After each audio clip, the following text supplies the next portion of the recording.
Simon, her eldest son, watched in disbelief as the movers wheeled out the family piano. "You donated Dad's legacy?" he barked. Becky, her daughter, burst in next, panicked, furious. "What about the silver?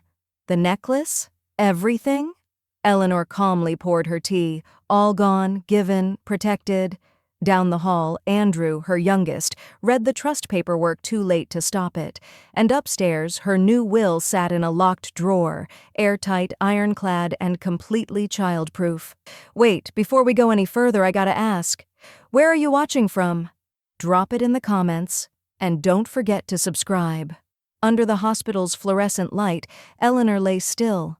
Not because of weakness, but because of what she'd heard in the hallway. The air reeked of disinfectant, bleach, and lemons, but it was the voices outside her room that made Eleanor's chest tighten more than the pneumonia ever could. "Becky, calm down," Simon's voice echoed through the half-open door, smooth and indifferent. "You already said you're taking the piano." "I'm not taking it, I should get it," Becky corrected sharply. "I'm the one who actually played it growing up." "Barely," Andrew snorted. "Whatever, the house is the real prize. I checked Zillow. It's worth at least $500,000 now, even in this dumpy part of Boise." Eleanor's fingertips curled under the hospital sheet. She stared at the ceiling, throat raw, not from the oxygen tube, but from the way their words sliced deeper than any scalpel. "Well, can't we sell it before probate?" Simon asked. "I mean, technically, if we power of attorney it right." "She's not even dead yet," Becky hissed. "Soon enough," Andrew muttered. She barely made it through the ambulance ride. The hallway went quiet. Inside, Eleanor turned her face toward the window. Raindrops freckled the glass like Morse code tapping out a warning. Beyond it, the hospital parking lot glowed in yellowish streetlight, slick with drizzle. She could almost see her breath as her chest rose, slow, deliberate. She didn't cry. That would have made it real. Instead, she reached for the phone resting beside her water cup and pulled up her messages. The touch screen trembled under her fingers. To Mabel. Message. "I need to borrow a little space." Her thumb hovered for a second. Then, send. Mabel had been her student once. Shy, brilliant, eager hands and quiet confidence. Now she ran a small music studio just outside town. Eleanor hadn't seen her in nearly a year, but she knew loyalty when she heard it in a child's recital. She lowered the phone, heart drumming slow and heavy. The sharp scent of lemon-scrubbed tile made her nauseous now. A nurse walked in with a clipboard, smiled too brightly. "Vitals in 10, Ms. Hartman. Can I get you anything?" Eleanor shook her head, lips pressed thin. "Number I have everything I need." The door clicked shut again. Alone, Eleanor stared at the television across the room, muted, flickering a cooking show where everything looked tasteless.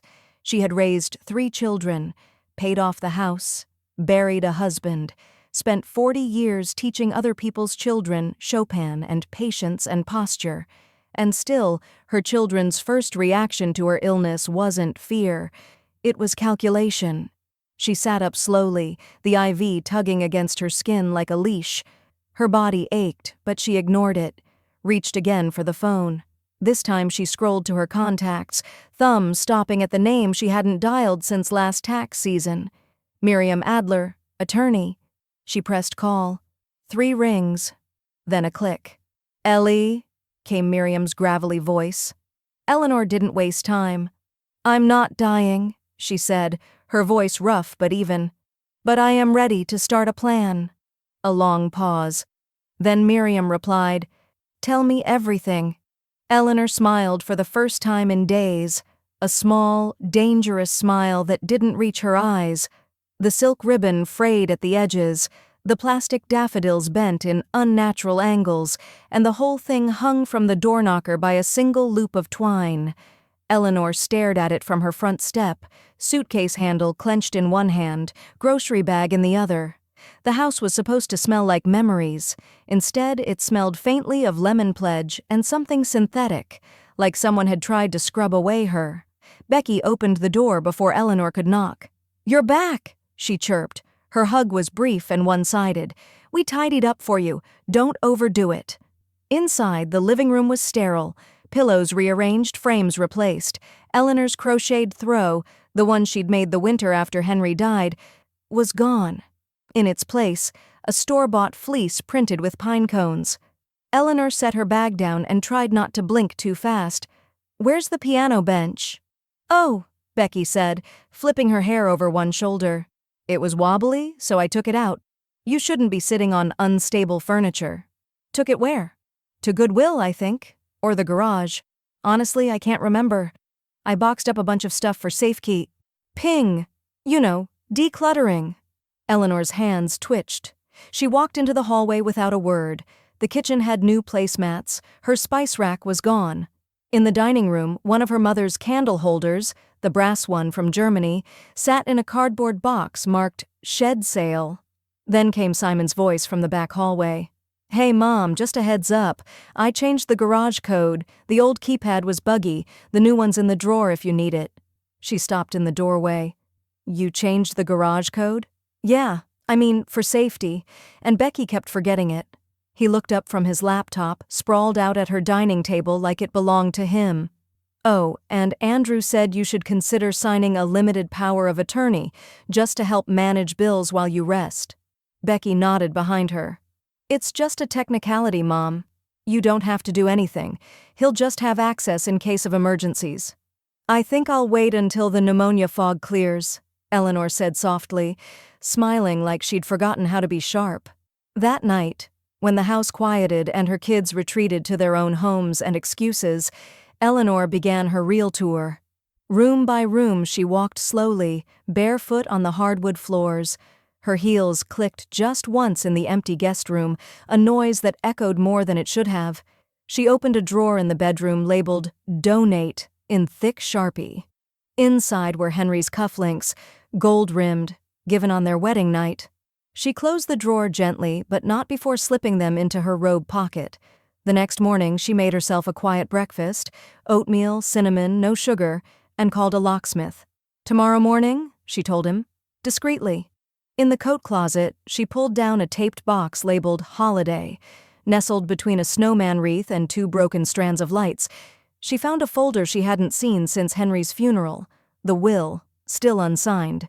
She sat down on the entryway bench, the hallway light casting a long shadow over her lap as she opened it. Everything they'd planned was still there, but so much had changed. In a taped box labeled "Holiday," she finds the original will, unsigned. The fork scraped across Becky's plate with a metallic ring as she took another bite. "So it's not officially listed yet," she said into her phone, speaker on full blast. "But she's practically out of the woods, so we can start prepping the interior shots soon." Eleanor sat across the table, her glass of water untouched. The meatloaf, her recipe, her hands, her oven, sat sliced on the platter like some neutral offering between warring countries. The salad was still in the plastic bowl she had used to toss it in. No one had bothered to plate it. Becky went on, twirling her fork like a baton. "The kitchen's dated, but there's charm. If we price it under the market and mention proximity to the foothills, it'll go in a week." Simon glanced up from his phone. "We could probably convert Mom's bedroom into a self-check-in suite. Add a small kitchenette, easy Airbnb win." Eleanor said nothing. Andrew, always the quieter one, piped up with a half smile. "And the guest room could be the kids' playroom, once she's, well, you know, settled somewhere." No one met her eyes. She stood quietly, took her plate to the sink, and let the water run too long over her fingers. The heat bit into her knuckles, but she didn't flinch. Not even when Simon called from the table. "You okay, Mom?" She dried her hands, turned, and said, "I'm fine. Just thinking." That night, she called Mabel. "Can we meet tomorrow? I need a booth, a pie, and a favor."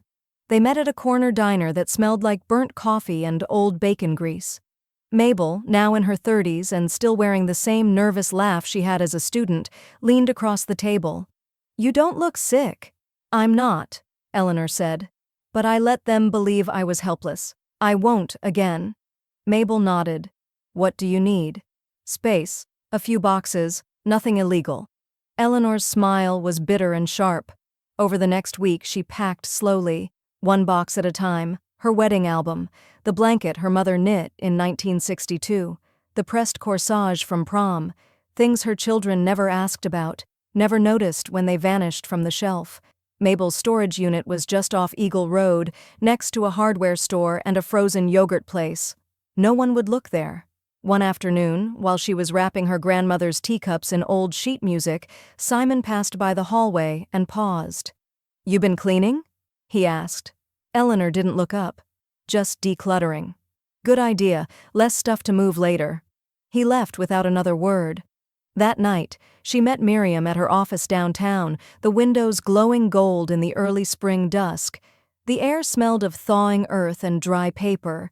Miriam poured tea from a chipped porcelain pot and handed her a folder. "This trust will protect your estate entirely. You'll retain occupancy, but nothing will transfer unless I'll want it to. Not even a teaspoon." Eleanor signed the first page, her pen steady. "Add the house. Add my accounts. The piano's already gone." Miriam hesitated. "Eleanor, once we file this and revise the will, it becomes enforceable. If they find out, they might try to intervene." Eleanor closed the folder with finality. "Then let's finish before they know I've started." Eleanor stepped into the morning light with a plastic bin of books tucked under one arm and her late husband's wool coat draped over the other. The wind lifted her hair as she dropped the bin at the foot of a table outside the Boise Veterans Center. No fanfare, no plaque, just a quiet transaction. Stories for someone who still had pages left to fill. "Are you sure you don't want a receipt?" the volunteer asked kindly.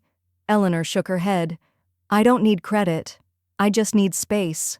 Back home, the silence was almost serene. Her children were gone for the day, off living their plans. She took a slow walk through the living room, eyes scanning what remained. A floral wingback chair, the coffee table with a broken drawer, the antique china hutch with only dust inside now. She picked up the phone and called the moving service. "Yes, the pickup is still scheduled for 3. Just remember, no questions. And I want the pink tag placed on everything not to return." She hung up and walked to the kitchen. The cabinet doors felt heavier than usual, like they knew what she was about to do. She pulled down the gold-rimmed china plates and matched teacups, then wrapped each piece in old newspaper with hands that had played nocturnes, baked birthday cakes, buried husbands. Next came the piano sheet music, hundreds of pages, many marked with penciled notes from students long gone. Some pages were yellowed, corners curled. She slid them gently into manila envelopes labeled for Roosevelt Elementary. The music would teach again, even if she no longer would. Later that afternoon, she waited by the door as Becky slipped on her puffy coat. "I need you to pick up that specialty arthritis cream from the place on Fairview," Eleanor said, keeping her voice soft but focused. "It's the only one that doesn't burn." Becky squinted.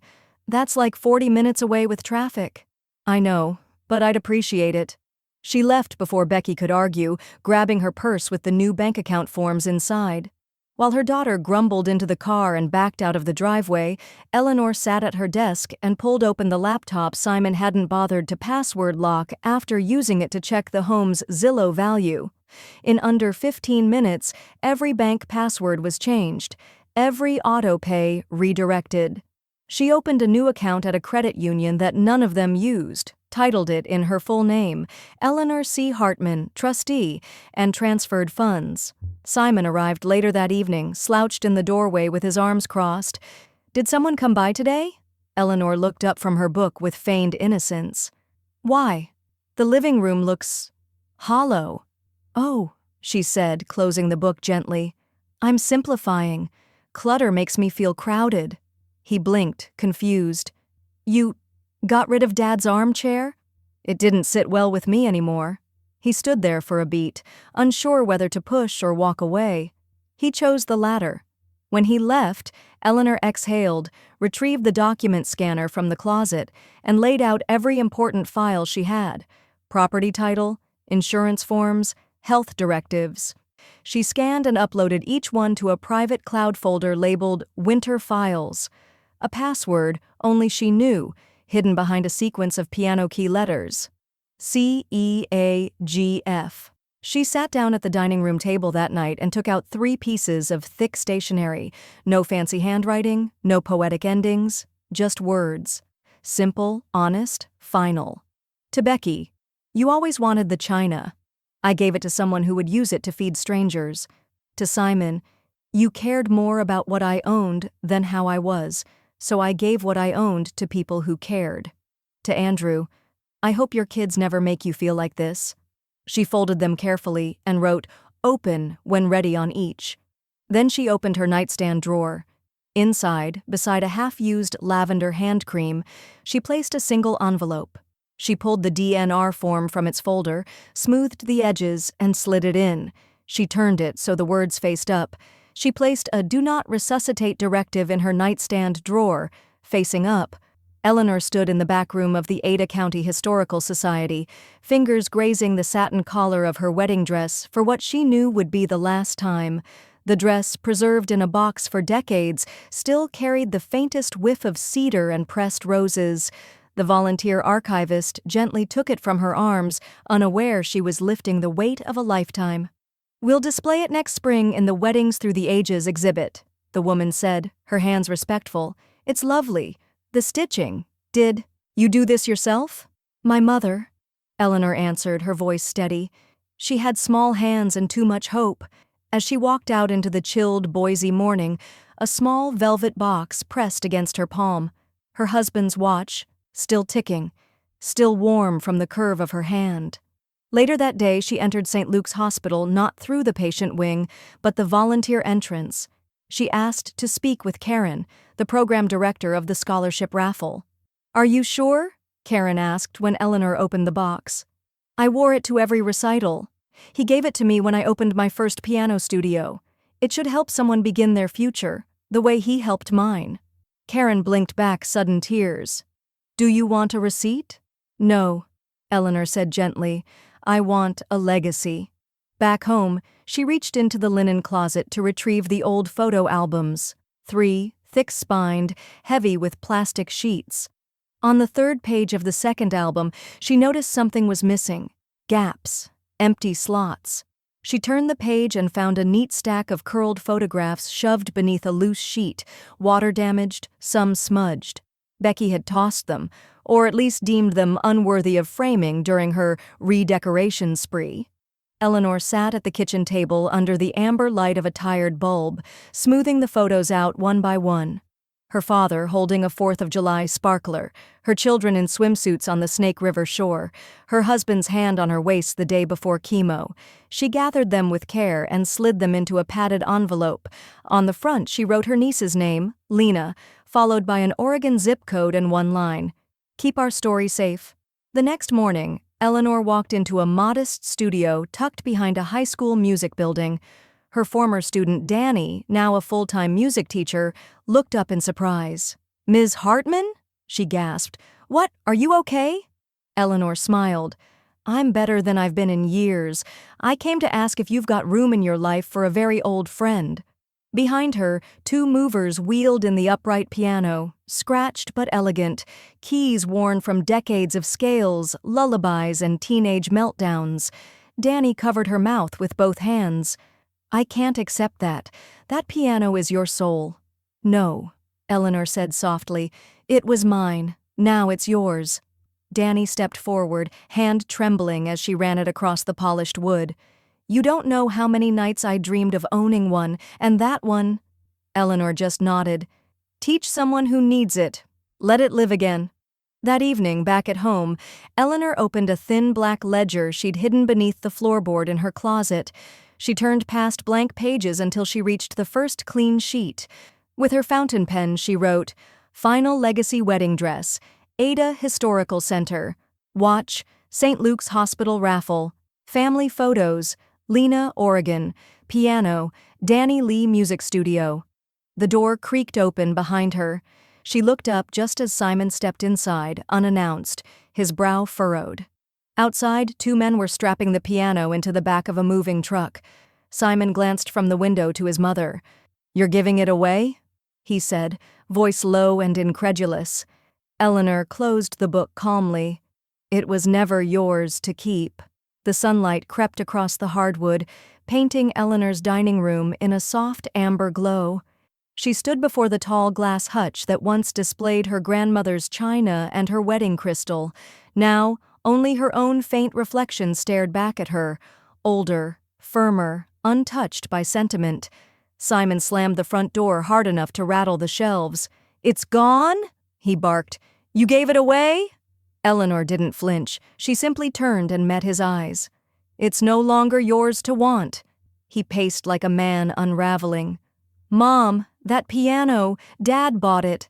It was supposed to collect dust while you rented out my home by the room," she asked, voice steady. "It was supposed to become your bargaining chip?" Becky burst in 15 minutes later, her eyes already scanning the house like a shopper in a going-out-of-business sale. "Where's the silver set?" she demanded. "The one from the wedding? And your gold necklace? You wore it every Christmas?" "Gone," Eleanor said. "All of it donated, accounted for, and legally dispersed." Becky scoffed. "To who? Why, are you confused?" Eleanor took a breath. "No, Rebecca, I'm clearer than I've ever been." Down the hall, a low ding came from the office. Andrew had taken her desktop without asking, under the pretense of updating software, and was now locked out of every account. His voice floated in, sharp with frustration. "The passwords aren't working. Did you change your online banking?" Eleanor smiled faintly without answering. In fact, she'd done more than change passwords. The day before, Miriam had driven over with a stack of thick stamped folders in a slim leather bag. They sat together for 2 hours, initialing here, signing there, Eleanor's pen firm with every stroke. By that afternoon, every asset, tangible and financial, had been sealed inside an irrevocable charitable trust. The piano, the jewelry, the antiques, the investments, the land title, all accounted for, all removed from reach, no probate, no loopholes. Her children weren't disinherited. There was simply nothing left. That evening she lit the fireplace even though the weather didn't call for it. She sat beside it with her rewritten will, her breath calm even. The new document was clean, sharp, no heirs. The house, now deeded to a local nonprofit that served displaced seniors, granted her full lifetime occupancy. The nonprofit would take over fully after her death. She placed the signed copy into a fireproof envelope and tucked it beside her medical documents. Then, carefully, she scheduled a FedEx delivery of the trust paperwork, timed for 2 days after her follow-up checkup, just in case fate decided to play unkind again. They wouldn't see it coming, and she wouldn't wait for their gratitude. Later that night, with the house blessedly quiet and only the hum of the old fridge breaking the silence, Eleanor opened her laptop. The screen glowed a cold white, bouncing off her face like a mirror. She clicked the camera on. Her face appeared, lines deeper now, eyes more direct than they'd ever been. She inhaled. "My name is Eleanor Hartman. I'm 68 years old. I am of sound mind and body. Everything I've done legally, ethically, and intentionally." Her voice did not tremble. "My children may tell a different story, that I was manipulated, that I was confused, that I was unfair." She leaned forward, eyes fierce. "But what they never considered is that I was watching. I heard them divide me up like luggage before my body was even cold. So I acted, quietly, lawfully, and with love. Just not the kind of love that lets someone rob you while you're still breathing." She stared into the camera. "If you're seeing this, it means the story is being twisted. So here's mine." She reached out and clicked save. Eleanor poured the last of the cinnamon creamer into 3 chipped mugs, placing them on the table without ceremony. The smell of maple bacon curled through the kitchen, warm and nostalgic. She had set the table like old times. Scrambled eggs, toast triangles, cloth napkins folded with care. A peace offering, though no one in that room had earned peace. Simon was the first to show. He didn't bother with a greeting, just eyed the living room with a faint sneer. "Place looks bare," he muttered. Becky arrived 5 minutes later in a cloud of perfume and suspicion, tapping on her phone and asking, "So, is this about the estate? I have a noon showing." Andrew brought up the rear, quieter, always the bridge trying to hold two banks that no longer wanted to be connected. Eleanor smiled without warmth. Sit, eat. They did, reluctantly, like children dragged to the dinner table. Forks scraped plates, and the air buzzed with unspoken expectations. So? Becky finally asked, slicing through a piece of toast like it had wronged her. You said it was important? It is, Eleanor said, folding her hands. I wanted to let you all know. There's nothing left for you to fight over. Simon laughed. A harsh, flat sound. What the hell does that mean? It means, she said, sipping her coffee, everything's been taken care of. Donated, transferred, trust filed. There is no estate, no inheritance, nothing left in my name for you to squabble over. You can't be serious, Becky said, dropping her fork. You donated our family's legacy? Eleanor blinked. Our family's legacy was never in things. It was in kindness, respect, memory. You traded all that for Zillow estimates. Simon stood. Unbelievable. He grabbed his jacket. I knew this was a trap. Andrew spoke up then, calm but firm. Mom, this isn't what Dad would have wanted. Eleanor reached down and slid a worn envelope across the table, her late husband's handwriting curled across the front. To be opened if peace is lost. Andrew opened it. Inside was a single sheet, yellowing at the edges. Protect your peace, Eleanor. Even from those you love. Especially from them, if it comes to it. Becky snatched the letter, skimmed it, and threw it down. This is manipulative. No, Eleanor said, rising, her voice like steel beneath silk. Manipulation is hosting brunch and pretending you care just to check a balance sheet. This ? This is clarity. Simon was already at the door. Good luck dying alone. Eleanor didn't respond. She just picked up the empty coffee mugs one by one and placed them in the sink. Andrew lingered. You really don't care how this ends? Eleanor turned to him, eyes gentler now. I care how I end. With dignity. With peace. I loved you all with my whole life. And you loved what I could give. That's not the same. He nodded once, unable to speak, and followed the others out. The screen door clicked shut. Eleanor waited until their footsteps faded. She moved through the quiet house, her house, each creak in the floorboards greeting her like an old song. In the sunlit hallway, she hummed a melody she'd taught a dozen students over the decades. Something simple, something sweet, something no one could sell or inherit. The television murmured in the background, half muted, as Eleanor peeled an apple in long, curling ribbons. She wasn't watching, but she caught it anyway, the soft-spoken anchor's voice cutting through the static. A local women's shelter says their outstanding utility bills were paid off this week by an anonymous donor. Staff called it nothing short of a miracle. The image on screen shifted to a woman in scrubs holding back tears. Behind her, children played near folding chairs and hand-me-down toys. We didn't know how we were going to keep the lights on next month, the woman said. Then we got the call. Someone cared. Eleanor set down the knife and wiped her hands slowly on her apron. The donations had gone out quietly. Small envelopes, plain white, no notes, no return addresses, just checks, receipts, and in some cases, handwritten lists of exactly what to do with the funds. She never signed her name, but people knew. At the piano school, a glass case now displayed vintage sheet music with a delicate label, from the archive of Ms. E., former teacher and friend. A young instructor had filmed a short thank you video on her phone, voice trembling as she stood in front of the upright piano Eleanor had once taught on. You saved this place, she whispered. Another clip showed up on a nurse's social media feed. There's a widow here in Boise, she said, quiet, kind. She paid for 3 surgeries last month. We don't even know how she knew. The post ended with a single candle emoji. Thousands liked it, and in Becky's sleek suburban kitchen, over a cold cup of half-drunk coffee, the daughter who once marked Eleanor's belongings for donation sat scrolling in disbelief. Her face hardened with each swipe. The cufflinks, the china, even the music box, it had all meant something. But it was gone, given to strangers. The ping of a new message interrupted her spiral. From Simon subject, her funeral will be empty. Message, you destroyed your legacy. You gave away our name. Eleanor read the email on her old desktop, her fingers hovering over the keys for only a moment before she replied. One line. I redefined it. That afternoon, she folded laundry while humming Chopin. The scent of lavender fabric softener drifted through the house. Outside, the trees moved gently in the spring wind, like they too were finally breathing easier. Her phone rang. It was the hospital. Ms. Hartman, the nurse said, sounding almost too cheerful. Your CT scan came back completely clear.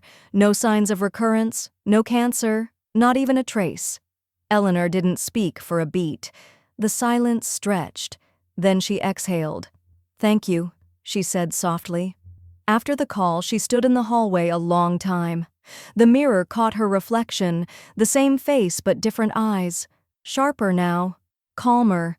That night, she lit a single white candle and set it in the windowsill. Its flame flickered against the glass, casting a slow-moving glow across the hardwood floors. The house was quiet. No visitors, no interruptions, no footsteps coming to claim what wasn't theirs. She walked to her bedroom and opened the drawer where the Do Not Resuscitate order had waited for weeks, folded and ready. Eleanor held it to the flame. The paper curled, blackened at the edges, then vanished in a slow hush of smoke. Her smile was soft, not triumphant, not vengeful, just final. She turned toward the living room, where the last of her donations had been boxed earlier that day. It would go out in the morning, to a local outreach center that helped young musicians find their footing. Her legacy would no longer sit behind glass or in bank accounts. It would move, it would play, it would survive. The envelope was thick, cream-colored, and left at her door without a knock. Eleanor picked it up with both hands, her fingers trembling, not from fear, but restraint. She carried it to the kitchen like one might carry a sleeping animal, as if opening it would wake something dark. The return address said Boise County Courthouse. Her name was typed, not handwritten. Inside, a formal petition. Simon had filed for emergency conservatorship on the grounds of declining cognition and irrational financial behavior. He hadn't asked how she was, hadn't even looked her in the eye since the brunch. She sat in her favorite chair, the one with the faded blue upholstery, and stared at the papers in her lap.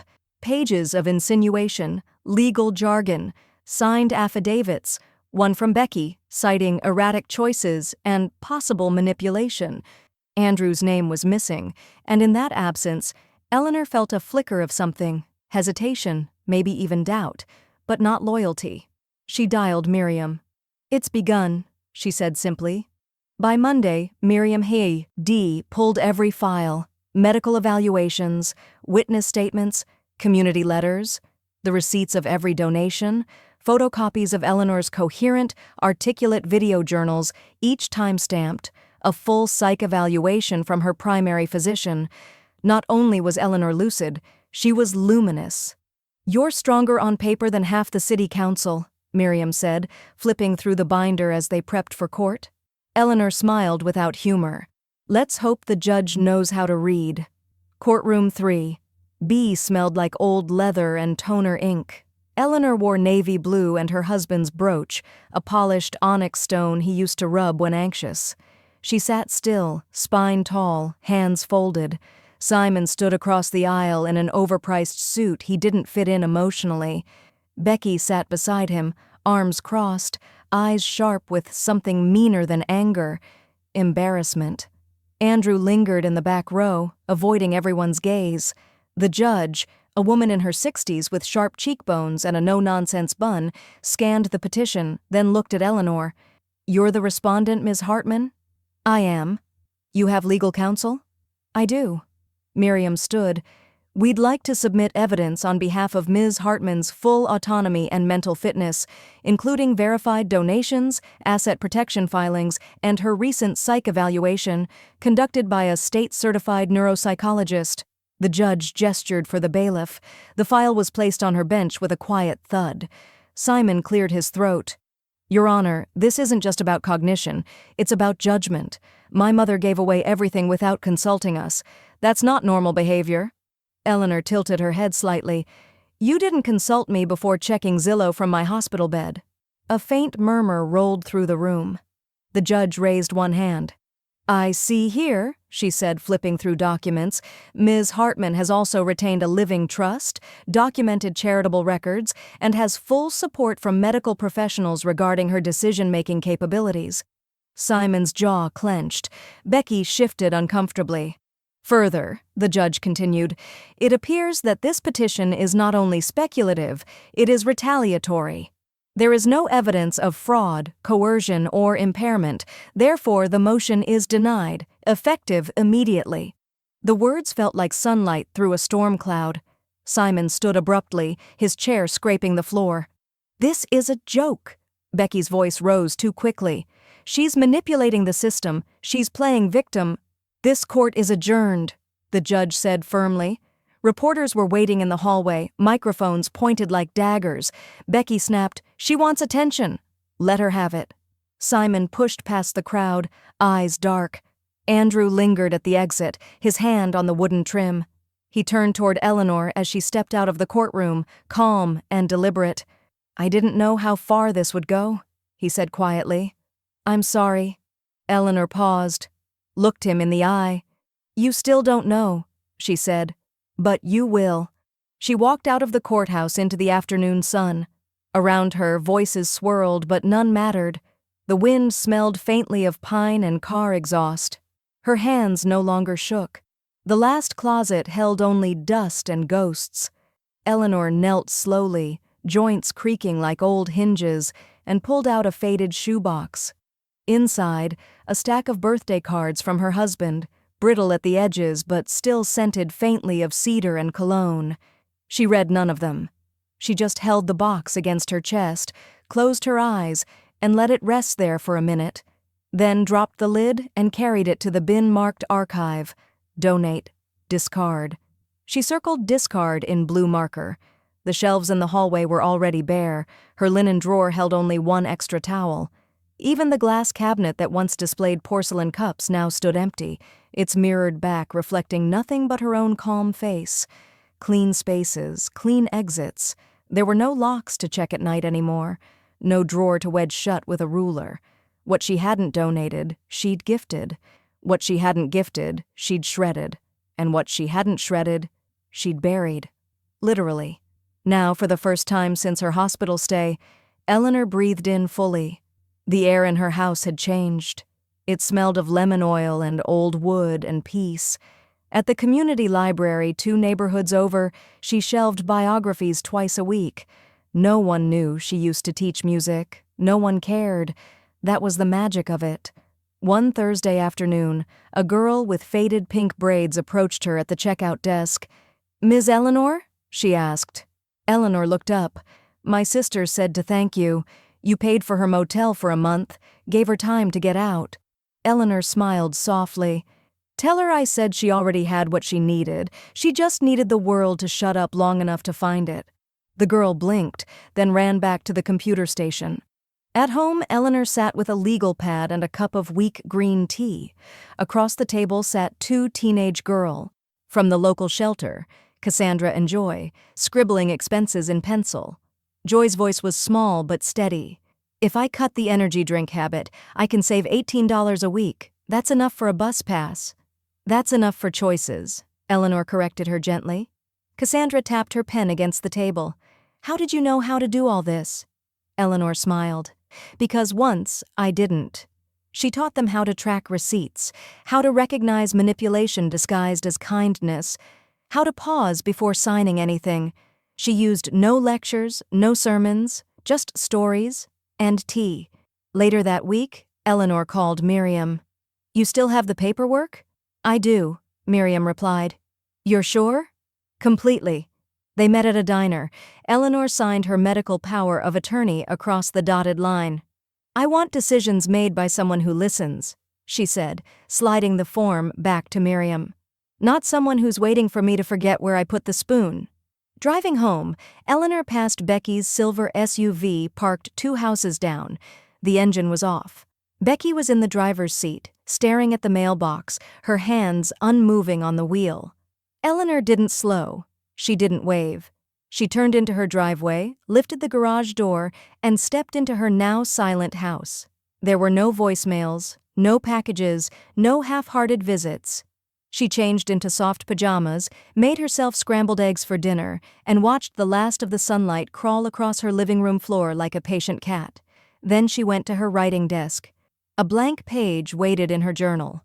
At the top, she wrote in slow, looping script, Day 1, after letting go. The grand piano gleamed under the spotlight like it had waited decades just for her. Eleanor stood beside it, her hands loose at her sides, her heart a steady thrum beneath her green satin dress.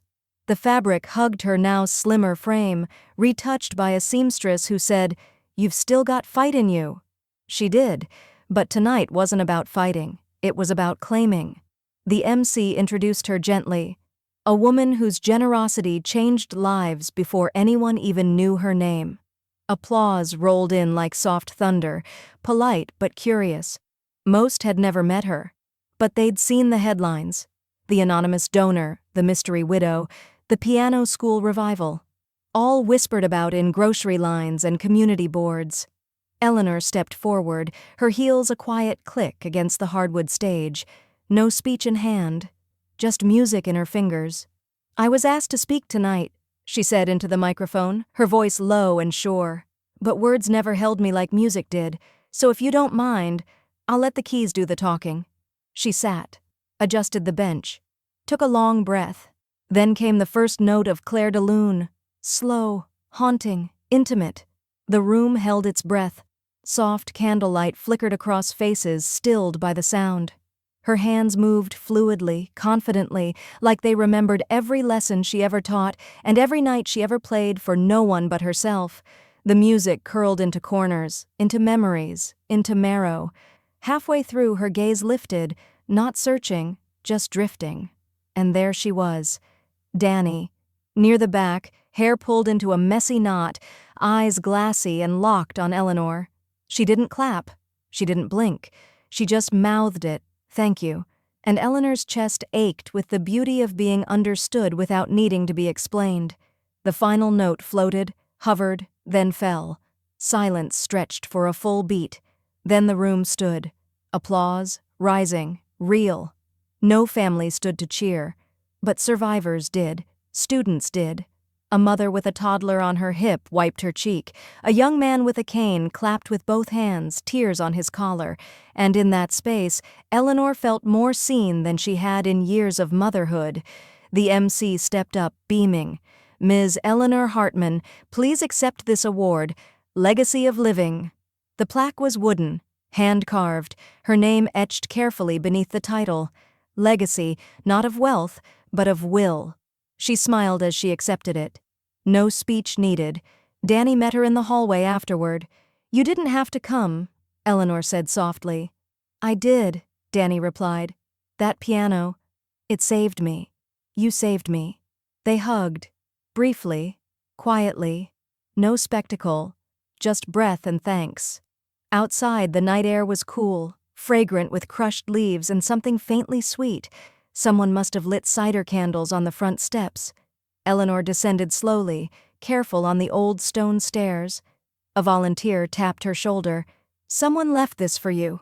She held out a small, cream-colored envelope, no label beyond the return address, S. Hartman. Eleanor took it, didn't open it. The wind tugged at the hem of her dress as she slipped into her coat. The letter crinkled in her hand. She looked back at the hall. Inside, music resumed, laughter rising now but distant from her. She walked to her car without hurrying, without fear. Just presence. Eleanor sat at her kitchen table, the morning sun slanting through the window. Warm but filtered by Boise's early spring haze. Her fingers hovered over the cream envelope, her name written in a slanted script she knew too well. Simon's, unmistakably his, but shaky, as if written in the back seat of regret. She slit the envelope carefully with the tip of a butter knife and slid the letter out like it might bruise if handled too roughly. The paper smelled faintly of his cologne, cedar, and something sharp beneath it, maybe guilt. "Mom," it began. "I didn't know how to say this. I'm still not sure I'm doing it right." The first few lines danced between bitterness and honesty. Simon admitted to feeling humiliated, not just by the court denial, but by the way everything had unraveled. He wrote about seeing his name absent from the trust documents, about the sting of being shut out, and then the first turn. "Maybe I deserved that," he wrote. "We treated you like a placeholder, something fading, not someone choosing." Eleanor paused, her hand flat on the page, heart steady but raw. She kept reading. "I thought I was being logical, helpful even. I didn't realize logic could be cruel." He didn't apologize, not directly. But the letter was a confession, a first. When she finished, she sat still for a long while, just listening to the refrigerator hum and the faint ticking of the wall clock. The house was quiet, like it was waiting to see what she'd do. She pulled out a fresh sheet of paper. Her pen hovered, then began. "Simon." She didn't match his tone. She didn't mirror his emotion. Her words were cool, steady, rooted in calm.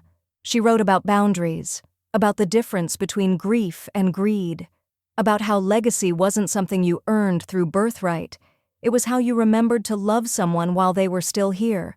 She didn't say she forgave him. She said she had let it go. "This letter is not an invitation," she wrote near the end. "It is a release. For you, for me, for what could have been."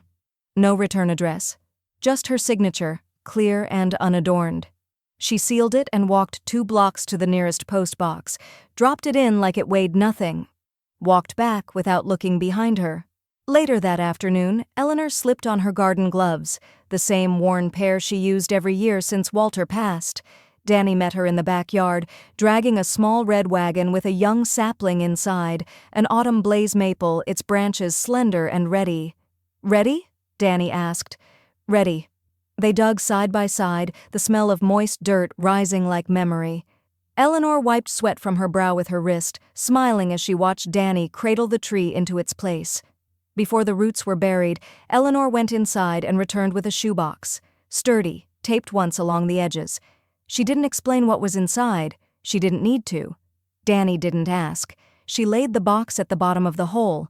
The weight of it, the old wills, the documents, the fragments of a life she no longer owed anyone, settled into the soil without ceremony. Then the roots went in, and the earth followed. When they finished, Eleanor pressed her palm gently against the mound. "Closure," she whispered, "isn't always quiet." Danny tilted her head. "Sometimes it sings?" Eleanor smiled. "Exactly." They rinsed off the shovels and sat on the porch with lemonade and silence. Birds chirped overhead. A neighbor's lawnmower hummed faintly down the block. The tree stood tall in its new place, fresh, still flexing toward the sky.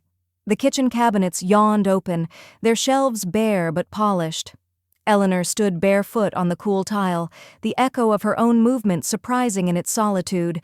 No clutter, no heirlooms tucked behind cereal boxes, no ghosts of expectation, just space.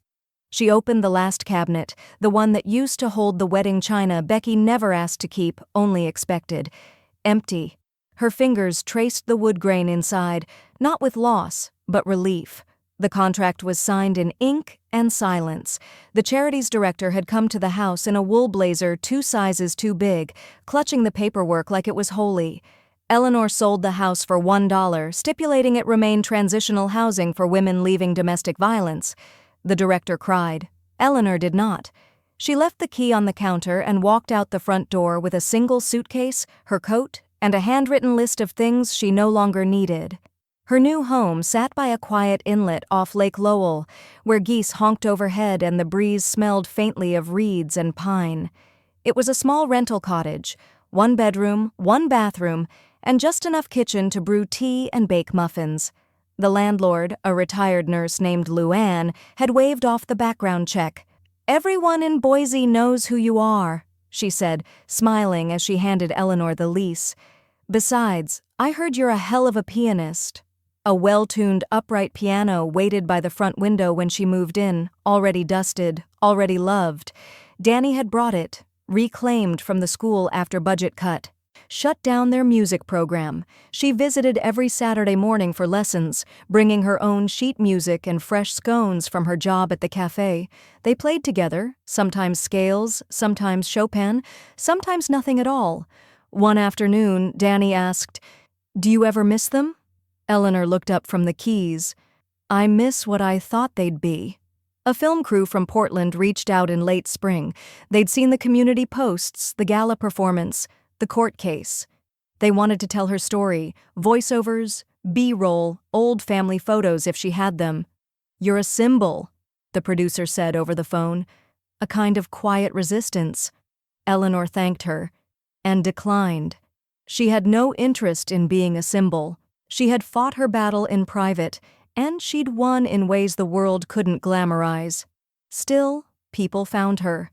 A volunteer at the shelter, a soft-spoken 20-something named Leah, hugged her after an afternoon training session and whispered, "You're the grandmother I never had." Eleanor hugged her back, tight and long. She never said a word, but her eyes shone like wet glass. At night, Eleanor wrote, "Not for an agent, not for print, not for absolution, just for the quiet satisfaction of getting it down." The words came sharp and warm, spilling out in loops and starts. She wrote about music and memory, about sharp lines in inheritance papers and softer ones between generations. She wrote about being invisible until she decided not to be. The dedication page was the only part she signed with certainty, for those who were last in line. One day, she printed the whole thing, 200 pages, neatly double-spaced. She bound it herself, using thread and glue and a soft gray cover. No title, just wait. As the sun sank over the lake, Eleanor stood by her nightstand drawer, holding the manuscript like a child holds a secret. The drawer creaked faintly as she opened it. She laid the book inside, shut the wood gently, and turned the little brass key in the lock. Eleanor opened the drawer of her bedside table with the intention of grabbing a bookmark, but her hand hesitated over something tucked beneath a linen handkerchief. Her fingers grazed it. Cold metal. Familiar shape. Her breath caught. The music box. A square of faded cherry wood with tiny ballerinas painted on the lid. The hinges creaked when she lifted it, and inside, beneath a dusting of forgotten rose petals, sat the thin gold band she hadn't worn in over 20 years. Her wedding ring. She stared at it, not with longing, but with the odd ache of touching a ghost. The metal was dull now. The engraving inside, "All my days," are barely visible unless the light hit just right. She turned the ring over in her palm. Once, twice. It felt heavier than she remembered. Not in weight. In time. Could she give it away? She'd donated everything else, her jewelry, her keepsakes, even the ivory comb her grandmother brought from Arkansas in 1946. But the ring had stayed. Not because it was expensive. It wasn't. Not even sentimental. Not in the traditional way. But because this was the thing she'd slipped off after Richard's funeral and never put back on. The thing that made her feel both tethered and abandoned. The last item that whispered belonging. Danny knocked on the screen door that afternoon, holding 2 iced lemonades and a marker. "I'm here to help with the plaque," she said, smiling. Eleanor walked her to the backyard where the young oak tree stood, its leaves green and reaching in the afternoon light. They sat beneath it with a piece of wood Danny had sanded herself and wrote together in neat block letters, planted by the hands that let go. "Should we add a date?" Danny asked. "No," Eleanor replied. "Some things are better without a timestamp." They dug the hole at the base of the tree just deep enough. Eleanor held the ring between her fingers one last time. It didn't sparkle, but it caught the sunlight for a split second before she closed her fist and bent down. "I wore this for 35 years, she whispered, "and now I let it go." She pressed the ring into the soil and covered it. Danny packed the dirt gently, then set the plaque in place. The breeze picked up as they stood back, rustling the young leaves above them. It felt, oddly, like applause. That evening, Eleanor received an unexpected call from the shelter. "The girls are cooking," the counselor said. "They wanted to invite you for dinner, no pressure." Eleanor brought wildflowers from her garden and a basket of rolls. The living room buzzed with the sound of laughter, plates clinking, someone playing music on a Bluetooth speaker. At the far end of the couch, a woman read to her young daughter. Eleanor paused, listening. Her own book, a small collection of bedtime stories she had donated months ago. The little girl was clutching the edges, eyes wide, head tilted as the mother whispered the words. Eleanor didn't interrupt. She didn't need to. Later that night, she sat alone on her porch with a cup of chamomile tea. The stars blinked above her. The wind carried the scent of pine and earth. She brought the music box out with her, holding it in her lap. When she turned the little crank, the mechanism groaned at first, stiff from years of neglect. But then the melody began, soft and trembling. Blue Danube. Richard used to hum it while brushing his teeth, off-key and cheerful. She let the tune run its course, not rushing it, not clinging. As the last note wavered into silence, Eleanor closed the lid. The click echoed gently in the dark. Eleanor stood in her kitchen, the soft hum of the refrigerator filling the silence as she turned the brass key over in her palm. The envelope had no return address, but the handwriting was unmistakably Miriam's, tight, deliberate, with that slight slant to the left. Along with the key was a note, written in blue ink. "Use it when you're ready. M." She didn't open the drawer, didn't tuck the key away for later. Instead, she slipped it into her pocket. 3 days passed. She thought about it while watching ducks on the lake, while folding laundry, while teaching Danny scales on a Thursday morning. "You keep pausing at the same note," Danny had said, tapping her shoulder gently. "What are you thinking about?" "A room," Eleanor had answered. "That has my name on it." It wasn't a metaphor. On Sunday, she walked into the new community center just after 10 a.m., the key warm in her palm from her walk. The receptionist, a young man with pink headphones slung around his neck, smiled and nodded without asking questions. She appreciated that. The hall smelled like fresh paint and lemon-scented floor polish. The sound of sneakers squeaked faintly down the basketball court nearby. Eleanor turned a corner and stopped. The room had her name on it. Literally. Ms. E's room, painted in a gentle script across the frosted glass. Purple violets danced beneath the lettering, Danny's touch.